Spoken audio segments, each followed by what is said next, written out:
Welcome back to student spark. आज का हमारा जावा की सीरीज का लेक्चर नंबर 7 है, जिसके अंदर हम बात करने वाले हैं डिसीजन मेकिंग स्टेटमेंट्स के बारे में।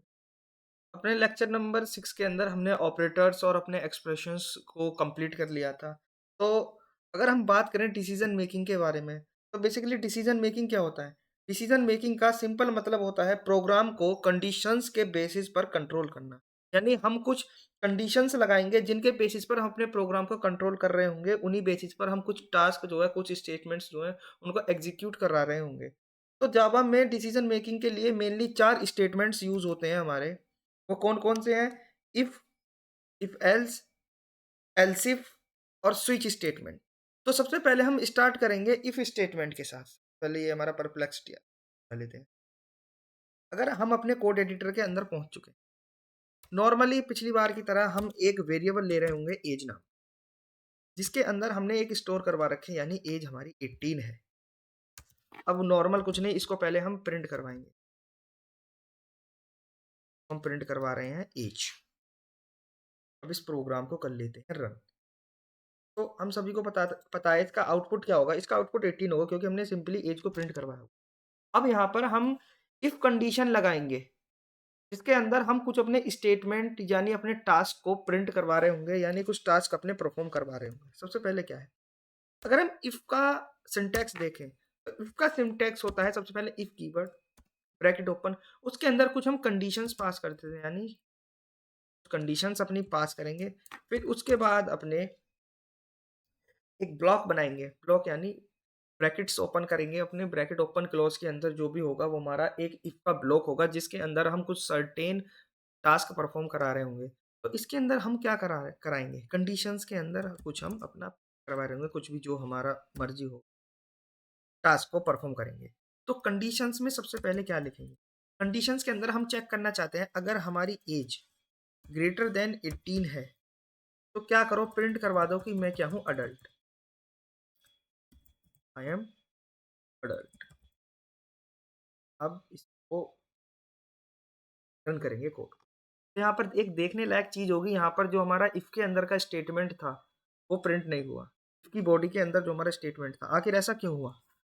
जब हमारा कोड स्टार्ट होना चालू हुआ, कहाँ से, मेन मेथड से। सबसे पहले एंट्री पॉइंट हमारा मेन मेथड होता है। उसके अंदर ये आया लाइन नंबर 4 के अंदर, उसने चेक करा कि एक वेरिएबल है जिसके अंदर स्टोर है 18। 5 हमारा यानी वाइट स्पेस उसने करा।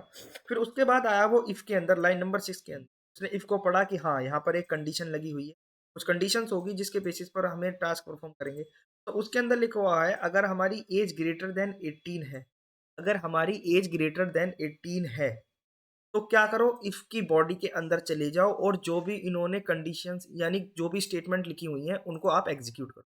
लेकिन यहाँ पर क्या हुआ, यहाँ पर हुआ एज ग्रेटर देन 18, बट जो हमारी एज है वो 18 है, 18 से बड़ी नहीं है। तो उसने क्या करा, इस ब्लॉक को स्किप करा और नेक्स्ट जो स्टेटमेंट थी, यानी इफ की ब्लॉक के बाहर जितनी भी स्टेटमेंट थी उनको एग्जीक्यूट कराना चालू कर दिया।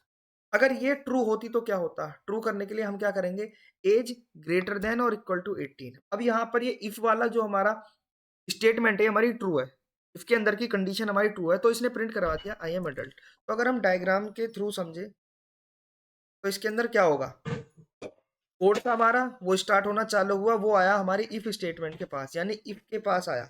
इफ के अंदर उसने कुछ कंडीशंस देखी, अगर वो कंडीशंस ट्रू हो जाती हैं तो इफ की बॉडी के अंदर जो है हम एंटर हो जाएंगे। एंटर होने के बाद जितनी भी उसके अंदर स्टेटमेंट्स होंगी उनको हम प्रिंट करवा देंगे, या जितने भी हमारे मेथड्स होंगे या कोई टास्क होगा उसको हम परफॉर्म करवा देंगे।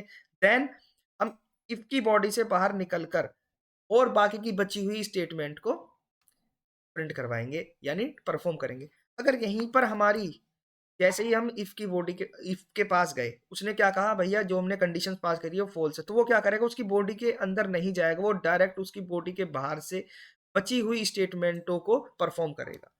तो यही हमारा इफ वाला था। अब इसके अंदर एक आता है हमारा इफ एल्स। इफ एल्स का क्या होता है, जैसे ही वो किसी कंडीशन को टेस्ट करेगा, अगर कंडीशन ट्रू हो जाती है तो इफ की बॉडी के अंदर जाएगा, उसके बाद वो वहां से ही बाहर निकल जाएगा, एल्स को छेड़ेगा नहीं। एल्स हमारा कब एग्जीक्यूट होगा, जब हमारी इफ की कंडीशंस फॉल्स होंगी, उसके बाद वो इफ की बॉडी की बजाय एल्स की बॉडी के अंदर जाएगा। जैसे कि अगर यहाँ पर मैं देखूं, इफ एज ग्रेटर देन 18 कर लेता हूं मैं, अगर 18 है तो मैं एडल्ट हूँ, अगर नहीं है यानी एल्स, कोई कंडीशन चेक नहीं करेगा, सीधे एग्जीक्यूट कर देगा। अगर नहीं है तो लिख दो जी आई एम माइनर,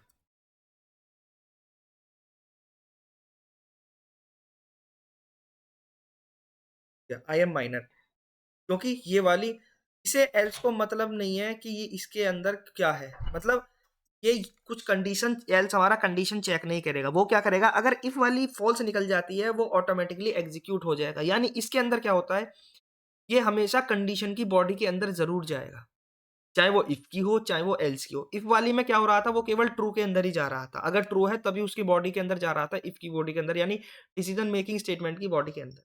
लेकिन इसमें क्या होगा, अगर इफ वाला फॉल्स हो जाता है तो क्या होगा, एल्स वाला एग्जीक्यूट हो जाएगा। अगर हमारा इफ वाला ट्रू है तो क्या होगा, एल्स वाला एग्जीक्यूट नहीं होगा। जैसे अब यहाँ हम कर लेते हैं, यहाँ अब हमारी इफ की कंडीशन क्या है, ट्रू है, तो सीधे प्रिंट करवाएगा आई एम एडल्ट, उसके बाद वो वहां से एग्जिट कर जाएगा, जो हमारा डिसीजन मेकिंग बॉडी है उसके अंदर से एग्जिट कर जाएगा और सिंपली बाकी की जो स्टेटमेंट होगी उनको वो परफॉर्म करा देगा। तो यही था इफ एल्स। अब हम बात करते हैं एल्स इफ लेटर के बारे में। ये बेसिकली क्या है, इफ हमारी एक सिंगल स्टेटमेंट को टेस्ट करता है, एल्स इफ हमारी जो है दो हमारी जो कंडीशंस होंगी उनको टेस्ट करेगा। अगर हमें दो से ज्यादा यानी मल्टीपल कंडीशन टेस्ट करानी है ग्रेटर देन टू, तो हम क्या करेंगे, उसके अंदर एल्स इफ लेटर का इस्तेमाल कर रहे होंगे। ठीक है, ये कैसे होगा, इसके लिए एक अलग एग्जांपल लेंगे, यानी इसके लिए हम एग्जांपल एक वेरिएबल लेंगे इंट मार्क्स। मार्क्स यानी हमारे भैया 80 मार्क्स आए हैं, तो उसके अंदर क्या होगा, इफ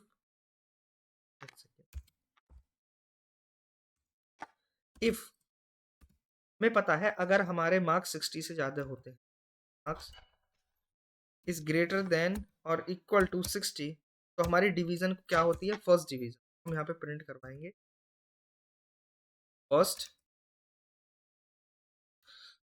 हम प्रिंट करवाएंगे फर्स्ट डिवीजन। हमें पता है अगर हमारे मार्क्स 50 से ज्यादा होते हैं तो कौन सी डिवीजन आती है, हमारी आती है सेकंड डिवीजन। तो उसके अंदर हम एल्स इफ का इस्तेमाल करेंगे, किसका इस्तेमाल, एल्स इफ, उसके अंदर कुछ कंडीशन, एल्स इफ के अंदर हमेशा कंडीशन पास होगी, if marks is greater than और इक्वल टू 50, तो आप क्या करवा दो, आप प्रिंट करवा दो से, क्या करवा दो अपनी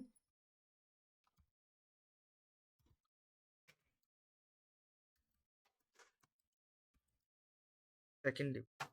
एक और एल्स इफ लिखेंगे, ठीक है? अगर हमारे marks greater than equal to हैं 40 के, तो आप क्या करो जी, आप सिंपली प्रिंट करवा दो थर्ड डिवीजन। अगर कुछ भी नहीं है, फिर उसके बाद हम एल्स लिखेंगे, अगर कुछ भी नहीं है तो आप क्या करो जी, आप प्रिंट करवा दो ट्राई अगेन। तो भैया आप दोबारा ट्राई कर लीजिए अपना, ट्राई अगेन। अगर हम समझें कि वर्किंग कैसे होगी, अगर हमारे मार्क्स 60 से ज़्यादा हैं या उसके बराबर हैं, तो क्या होगा, वो इफ की बॉडी के अंदर जाएगा और जो भी स्टेटमेंट होगी उसको परफॉर्म करेगा, ट्रू है। एल्स इफ के अंदर क्या होगा भैया, बॉडी के अंदर जाएगा और अगर स्टेटमेंट ट्रू है तो उसके अंदर प्रिंट करवा देगा जो भी उसके अंदर है, ठीक है। अगर यहाँ पर हम गौर से देखें तो यहाँ पर हमारी ये तीन स्टेटमेंट ट्रू है, कि मार्क्स 60 से भी ज़्यादा है, 50 से भी ज़्यादा है और 40 से, तो क्या ये सारी स्टेटमेंट प्रिंट होंगी, नहीं, केवल वो स्टेटमेंट प्रिंट होगी जो सबसे पहले ट्रू हुई है। यानी का मतलब है जो सबसे पहले ट्रू हो जाएगी वही हमारी उसके उसी की बॉडी के अंदर हमारा जो है क्या, जेवीएम जाएगा, उसी को ही, उसी के ही जितने अंदर स्टेटमेंट वगैरह होंगी, जितने भी टास्क होंगे उनको परफॉर्म करेगा। अगर हम रन करवाएं तो हमारा सिंपली प्रिंट होगा फर्स्ट डिवीजन।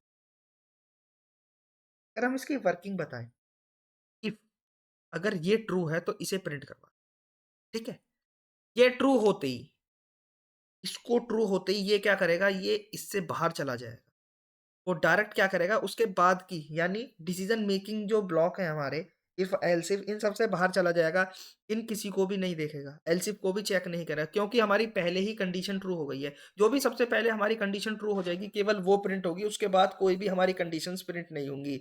जैसे कि अगर हम चेक करें, हमने कहा है कि मार्क्स ग्रेटर देन 50 है,